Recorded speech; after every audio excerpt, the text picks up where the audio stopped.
Thousands of years ago, in the heart of a world gripped by ice and shadow, a wolf made a choice. It was a choice that would ripple through time, altering the very fabric of nature. It was a choice that didn't just ensure the survival of a predator, it fundamentally changed what it meant to be human. Imagine, for a moment, the world as it was 30,000 years ago. There are no cities, there are no roads, there is only the endless, screaming wind of the tundra and the flickering light of a lone campfire. In that darkness, two eyes are watching. They are amber, sharp, and cold. They belong to a creature that is the undisputed master of the hunt, the gray wolf. But this particular wolf doesn't strike, it doesn't snarl, it waits. It watches the humans huddled around the flames, and it smells something it has never smelled before, the scent of cooked meat, but also the scent of a possible future. On that night, a bridge was built. One path led back into the deep, unforgiving wild, a path of independence, of the pack, and of the brutal laws of the forest. The other path led to the fireside, to the warmth of a human hand, and eventually to the foot of your bed. But here is the mystery. Behind the soft fur and the wagging tail of your loyal best friend, the ghost of that ancient predator is still there. Your dog is a wolf that went through a revolution. Biologically, they are almost identical, sharing 99.9% of their DNA. Yet in that tiny 0.1% of difference, a universe was created. By the time this journey ends, you will look at your dog and see a stranger. You will see a creature that gave up its kingdom just to be near you. We are going to explore the 10 fundamental differences that separate the wolf from the hound, from the way they think and see the world to the very chemicals that flood their brains when they look into your eyes. And stay with us, because when we reach the 7th difference, we will uncover the biological betrayal that explains why your dog loves you in a way a wolf simply cannot. The architects of the Ice Age, a shared history. To understand the divide, we have to understand the transformation. We often hear the word domestication, but it's a word that doesn't do justice to the violence and the beauty of what actually happened. For decades, we believed that humans went out, captured wolf pups, and tamed them. We thought we were the masters of the process. But modern science tells a different, more haunting story. It's called self-domestication. In the late Pleistocene era, humans and wolves were rivals. We hunted the same elk. We tracked the same mammoths. We were both social, highly intelligent, and deadly. But as humans became more efficient hunters, we left behind leftovers, carcasses of meat and bone. The boldest wolves, the ones with the lowest levels of stress hormones, began to realize that scavenging near human camps was easier than chasing down a wounded bison in a blizzard. These wolves weren't tame, they were pioneers. Over thousands of generations, these friendly wolves began to breed with one another. The wolves who were too aggressive were killed by humans. The wolves who were too shy stayed in the woods and remained wild. But the ones in the middle, the ones who could tolerate the presence of a human, flourished. As their behavior changed, their bodies followed. Their skulls shortened. Their teeth grew smaller. Their ears flopped. This is the greatest biological experiment in history, and it leads us to the very first and perhaps most beautiful difference between the two. But before we begin, we are Meme Dogs TV. Subscribe and let's begin. Difference 1. The evolution of the gaze. Have you ever noticed how your dog looks at you? It's not just a glance, it's a soul-searching stare. When you come home from a long day, they sit at your feet and lock eyes with you. They watch your every move, trying to decode your mood from the twitch of your eyebrow. In the world of the wolf, this is a declaration of war. In a wolf pack, a prolonged direct stare is an act of aggression. It is a challenge to authority. If a subordinate wolf stares too long at a dominant one, it is an invitation to a fight. Because of this, wolves have evolved to be masters of the look away. They communicate through subtle, fleeting glances to maintain peace. But dogs? Dogs have developed a biological superpower specifically designed to manipulate us. Recent studies have shown that dogs possess a tiny, specialized muscle in their eyebrow that wolves simply do not have. This muscle, the levator anguli oculi medialis, allows dogs to raise their inner eyebrows. This creates what we call puppy dog eyes. When a dog does this, it makes their eyes look larger, more vulnerable, and more human-like. It triggers an ancient, hardwired response in the human brain, the nurturing instinct. When you see those eyes, your brain releases oxytocin. You feel a sudden, overwhelming urge to protect them, to feed them, and to love them. A wolf will look away from you to show respect. A dog will lock eyes with you to build a bridge. One is an animal of the shadows. The other is an animal that has learned to use our own biology against us. But eye contact is only the beginning of their communication. Difference 2. The soundscape of survival. Imagine a quiet moonlit night in the mountains. Suddenly, a sound tears through the air. It is long, mournful, and chilling. It's a sound that has haunted human nightmares for millennia. The howl. This is the primary language of the wolf. The howl isn't just a noise, it's a GPS coordinate. It's a way for a pack to find each other across 10 miles of dense forest. It's a way to claim territory and tell rivals to stay away. But here is the strange truth. Wolves almost never bark. In the wild, a bark is a rare, short sound used only as a brief alarm or a yip of surprise. It is a sound of the young. But your dog? Your dog is a megaphone with fur. Your dog barks at the mailman, at the squirrel, at the wind, and at the vacuum cleaner. Why the change? Because dogs are perpetual puppies. Domestication trapped dogs in a state of neoteny, the retention of juvenile traits into adulthood.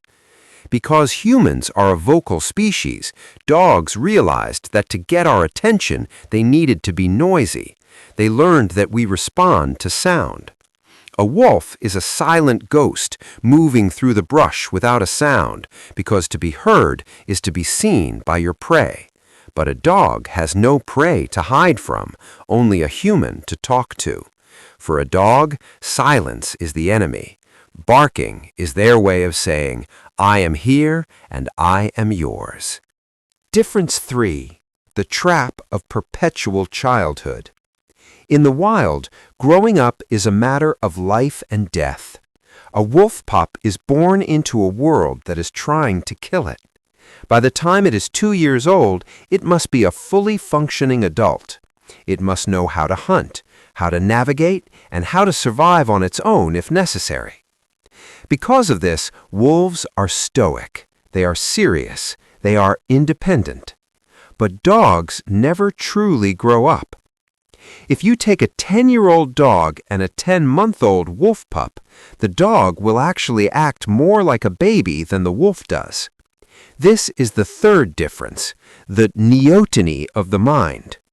We didn't want a roommate that was an independent, stoic predator. We didn't want a partner who would look at us and decide they didn't need us anymore. So we bred dogs to stay in a state of permanent adolescence. Think about your dog's playfulness. A wolf stops playing almost entirely once it reaches adulthood.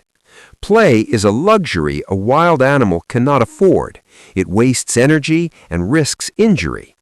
But a dog will play fetch until its heart gives out. This childhood isn't just in their personality, it's in their bones. It's why dogs have floppier ears and curlier tails than wolves. These are juvenile physical traits that the wolf sheds as it matures, but the dog carries like a badge of loyalty. Your dog isn't just your friend, they are a child who never leaves home. Difference 4. The shrinking brain. But staying a child comes at a cost, and this is where the science gets a little bit shocking. If you were to place a wolf's skull and a dog's skull of the same size side by side, you would notice something immediately. The wolf's brain is significantly larger. In fact, a wolf's brain is roughly 20 to 30% larger than a dog's. Why did the dog's brain shrink? Because survival is mentally exhausting. A wolf has to be a master of everything. It has to map thousands of square miles of wilderness in its head. It has to understand the complex wind patterns to scent an elk from 3 miles away. It has to calculate the risk-to-reward ratio of every single move it makes. When dogs moved in with us, they outsourced their survival to us. Humans became the GPS. Humans became the grocery store. Humans became the security system. Over thousands of years, the parts of the dog's brain responsible for complex problem-solving and sensory processing began to wither away. They simply didn't need that massive processing power anymore. But don't mistake this for stupidity. They didn't lose intelligence. They just traded it. They traded survival intelligence for social intelligence. A wolf can figure out how to navigate a maze much faster than a dog, but a dog can look at your face and tell if you're about to go for a walk before you even pick up the leash. They became specialists in us. Difference 5. The look-to-the-human phenomenon. This trade-off is best illustrated by one of the most famous experiments in animal behavior, the unsolvable task. Researchers gave a group of wolves and a group of dogs a puzzle box. Inside the box was a delicious piece of meat, but the researchers rigged the box so it was impossible to open. The wolves acted exactly how you'd expect a predator to act. They attacked the box. They bit it. They clawed it. They threw it around. They worked at it for hours, never giving up, relying entirely on their own strength and cunning. They never once looked at the humans in the room. To a wolf, a human is a bystander. The dogs, however, were a different story. The dog would try the box for maybe 10 or 15 seconds. When it realized it couldn't open it, it stopped. And then it did something a wolf would never dream of doing. It turned around and looked at the human. It wagged its tail and gave the eyes. It was essentially saying, "Hey, I know you can open this. Why are you just standing there? Help me." This is the 5th difference, the social gaze. Wolves are independent operators. Dogs are collaborators. They have learned that the most efficient way to solve a problem isn't to work harder. It's to ask their human for help. In the wild, this would be a death sentence. In a human home, it's the ultimate survival strategy. Difference 6. The starch gene and the bread of life. While we were changing the dog's mind, we were also changing their stomach. This is a difference that is written in their very DNA. Wolves are hypercarnivores. Their bodies are precision-tuned machines designed to turn raw meat, fat, and bone into pure energy. They can eat massive amounts of protein in a single sitting and go days without eating again. They have almost no ability to digest carbohydrates or starches. But your dog? Your dog is an omnivore. About 10,000 years ago, during the agricultural revolution, humans began to settle down. We started growing wheat, barley, and rice. Our diet changed from mostly meat to mostly starch. And because dogs were eating our scraps, they had to change too. Geneticists have discovered that dogs have many more copies of a gene called AMY2B than wolves do. This gene is responsible for producing amylase, the enzyme that breaks down starch. A wolf that eats a diet of bread and grains will eventually become malnourished and ill. But your dog? They have evolved to share our table. This genetic shift is what allowed dogs to follow us out of the woods and into the farms and cities. They literally changed their internal chemistry to mirror our own. Difference 7. The mechanics of the wolf walk. If you watch a wolf run through a snowy forest, you are watching a masterpiece of biomechanics. This is the 7th difference, the mechanics of movement. Wolves have a very specific way of walking called single tracking. Because their chests are narrow and their legs are long, their back paws land exactly in the tracks left by their front paws. In deep snow, this saves an incredible amount of energy. It allows a pack to move through a blizzard as if they were a single, many-legged creature. Their paws are also massive, built-in snowshoes with thick, coarse fur between the toes for traction. A wolf is built for the marathon. They can trot at 5 miles an hour for 40 miles without stopping. Dogs, for the most part, have lost this efficiency. Most dog breeds have wider chests and a more clunky gait. Their paws have become smaller and softer because they no longer have to navigate the jagged ice of the tundra. We have bred them for different things, for the short-distance sprint of a greyhound, or the powerful dig of a terrier, or the swinging capability of a retriever. The wolf is a generalist, built to survive anything the planet throws at it. The dog is a specialist, built to do exactly what we ask of it. Difference 8. The truth about the alpha wolf. For decades, the world has been obsessed with the idea of the alpha wolf. We used it to describe business leaders, athletes, and how we should train our dogs. We thought a wolf pack was a constant, violent struggle for dominance, where the strongest male ruled through fear. But there's a secret. The man who came up with the alpha theory, Dr. L. David Mech, spent the rest of his life trying to take it back. In the wild, a wolf pack isn't a gang, it's a family. The alphas are simply the mother and the father. The rest of the pack are their children from various years. They don't rule through bullying, they lead through parental guidance. They care for the sick, they play with the pups, and they protect each other with their lives. Dogs, however, have a much more chaotic social structure. Because we take dogs from their mothers and mix them with other dogs in parks and neighborhoods, they don't have that natural family unit. This is why dogs often have to struggle with a pecking order. They have to figure out where they fit in a world of strangers. A wolf is loyal to its bloodline. A dog is loyal to anyone who shows them kindness. This flexibility is what makes them such great pets, but it also means they lack the rigid, unbreakable social code of the wild wolf. Difference 9. The chemistry of adoration. We've reached the most emotional difference of all. It's something you can't see under a microscope, but you can feel it every time you sit on the couch with your companion. It's the chemistry of love. When you look into your dog's eyes, both your brain and your dog's brain are flooded with oxytocin. This is often called the cuddle hormone or the love hormone. It's the same chemical that bonds a human mother to her newborn baby. It creates a feedback loop. You look at the dog, you feel love. The dog looks at you, they feel love, and the bond deepens. Scientists decided to see if this happened with wolves.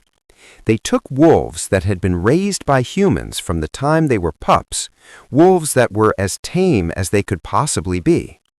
When those wolves looked at their human caregivers, their oxytocin levels didn't budge. They liked the humans, they wanted treats from them, they were happy to see them, but they didn't bond with them on a biological level. For a wolf, oxytocin is reserved for other wolves. It is reserved for the family. Dogs, however, have undergone a radical shift.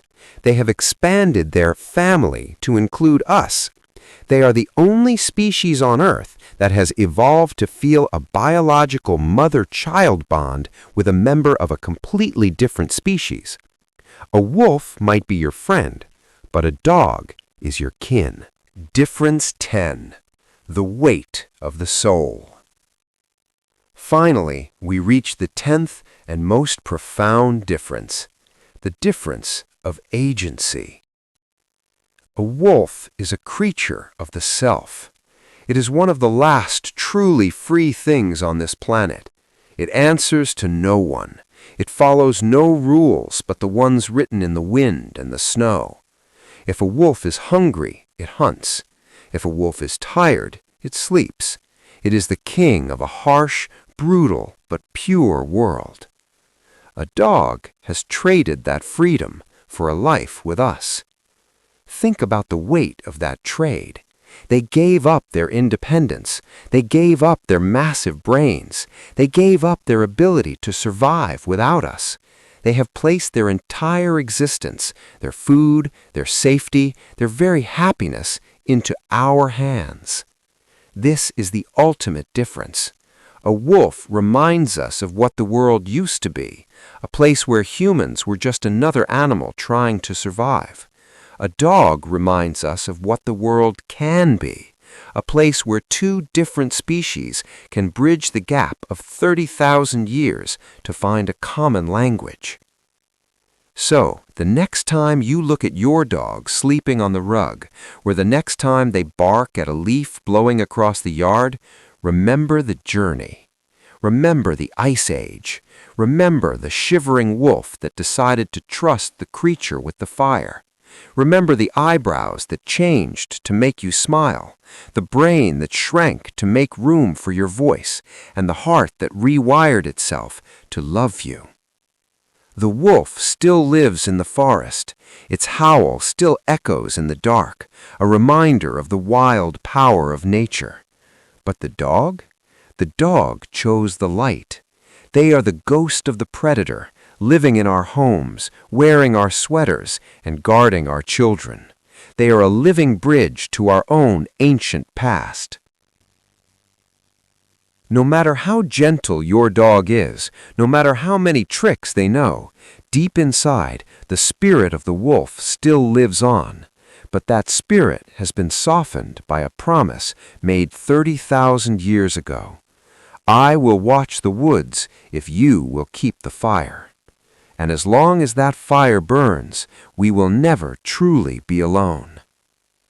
If this story changed the way you see your best friend, take a moment to look at them.